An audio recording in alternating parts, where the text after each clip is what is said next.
नंदुरबार जिल्ह्यातील तळोदा तालुक्यात मुसळधार पावसाने बोरवन नदीला पूर. अपूर्ण पुलामुळे गावाचा संपर्क तुटला. तळोदा तालुक्यात झालेल्या मुसळधार पावसामुळे बोरवन नदीला अचानक पूर आला असून बोरवन गावाला तालुक्याशी जोडणारा मुख्य रस्ता बंद झाला आहे. गेल्या वर्षभरापासून बोरवन नदीवरील पुलाचे काम अत्यंत संथ गतीने सुरू असल्याने पुलाचे काम अद्याप अपूर्ण राहिले आहे. परिणामी पूरस्थितीत गावकऱ्यांना मोठ्या अडचणींचा सामना करावा लागत आहे. दरम्यान पुलाचे काम संथ गतीने सुरू असल्याची माहिती मिळताच शहादा तळोदा मतदारसंघाचे आमदार राजेश पाडवी यांनी संबंधित अधिकाऱ्यांना पुलाचे काम तातडीने पूर्ण करण्याचे आदेश दिले आहेत. नागरिकांची गैरसोय लक्षात घेऊन या कामाला प्राधान्य देण्याच्या सूचना त्यांनी प्रशासनाला दिल्या आहेत. याबाबत बोलताना आमदार राजेश पाडवी यांनी सांगितले की बोरवन नदीवरील पुलाच्या कामासंदर्भात काही संघटनांकडून चुकीच्या पद्धतीने तक्रारी करण्यात आल्याने कामात अडथळे निर्माण झाले. तसेच वन विभागाच्या आडमुठ्या भूमिकेमुळेही पुलाच्या कामाला विलंब झाला आहे. मात्र आता सर्व अडथळे दूर करून पुलाचे काम युद्धपातळीवर पूर्ण करण्यात येणार असल्याचे त्यांनी स्पष्ट केले. सध्या नदीला आलेल्या पुरामुळे बोरवन गावाचा तालुक्याशी संपर्क तात्पुरता तुटला असून प्रशासनाने नागरिकांना नदी परिसरात जाणे टाळण्याचे आवाहन केले आहे. तसेच पुलाचे काम लवकरात लवकर पूर्ण करून नागरिकांना दिलासा देण्यासाठी आवश्यक त्या सर्व उपाययोजना करण्यात येणार असल्याची माहिती आमदार राजेश पाडवी यांनी दिली. सलाउद्दीन लोहार, नंदुरबार, न्यूज 24. नदीवरील 1 वर्षापासून सुरू असलेलं पुलाचं काम हे यावर्षी अपूर्ण असल्यामुळे पुढील 8-10 गावातील लोकांना यावर्षीही पुन्हा या नदीचा सामना करावा लागणार आहे.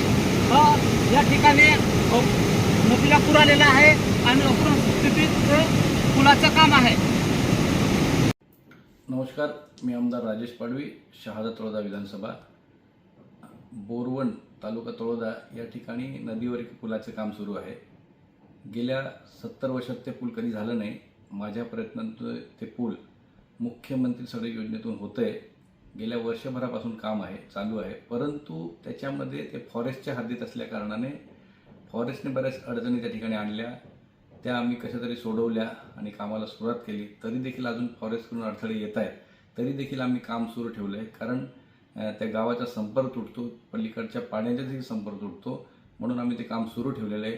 काही दिवसांपूर्वी त्या ठिकाणी काही आदिवासी संघटना त्यांनी त्याला विरोध केला की ह्या ठिकाणी जे रॉक आहे त्याच्यामध्ये होल करून सळ्या टाकल्या आहेत, म्हणून ते पूल वाहून जाईल असं तक्रारी केल्यानंतर त्या ठिकाणी आम्ही इंजिनियर पाठवले. त्यांनी पाहणी केली, वर्क ऑर्डर त्यांनी दाखवली आणि जे काही ज्या पद्धतीने पूल बनवलं पाहिजे त्या प्रोसेस त्यांनी दाखवलं. तरी त्यांचं समाधान होत नाही, कारण 2 प्रकार आहे पूल बनवण्याचं. ज्या ठिकाणी हार्ड रॉक नसतो, म्हणजे खडक नसतो, त्या ठिकाणी त्याला ओपन फाउंडेशन म्हणतात. त्या ठिकाणी ओपन फाउंडेशन टाकलेलं आहे. आणि ज्या ठिकाणी खडक नसतो त्या ठिकाणी त्याला राफ्ट फाउंडेशन म्हणतात.